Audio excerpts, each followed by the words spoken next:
Hi, it's Lisa Scott with LoseMyAccent.com, where I help you speak English more clearly and be understood more easily. One of the most common questions I get from people is, what can I do to improve my English?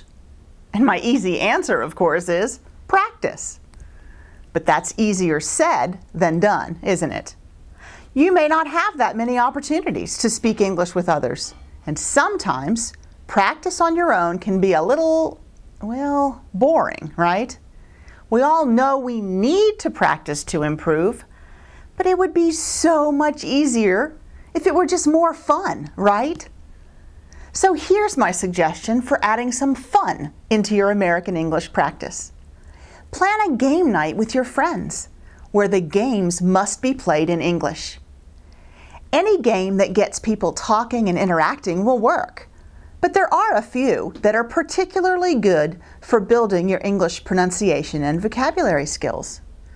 The harder you have to think about what you're going to say, the harder it is to remember to use the correct English pronunciation. And that's actually what makes these games such great practice. And they're lots of fun. One of my personal favorites is Taboo. The object of the game is to get your teammates to guess a word that is written on your card. But you can't use the most common words to describe it. You have to find another way to tell what it is so that your teammates can guess it. For example, you may have the word ladder, but you can't use the words rungs, steps, paint, or high to describe it. So you might say, an object that you lean against your house when you need to get on the roof. Get the idea? Another great game to play is Balderdash. You are given a card with a word on it and several definitions, but only one is the correct one. You also make up a definition for the word and ask the other players which one they think is correct. You get points for bluffing or fooling them when they choose your definition. A third great game to build your vocabulary, descriptive skills, and knowledge of American culture is Apples to Apples. In this game, each person gets noun cards with a person, place, or thing listed on them. An adjective card is placed in the middle, and each person selects the noun card that they think goes best with the adjective.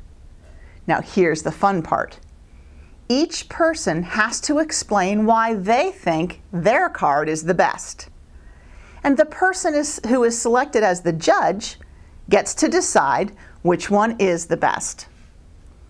Now while these games are not too expensive, and they're readily available on Amazon.com and elsewhere, you can make up your own version of each of them with a good dictionary and some paper. To make a game similar to Taboo, you can choose some common words and list the words used in the definitions as the not allowed or taboo words. A home version of Balderdash can be played with just a dictionary.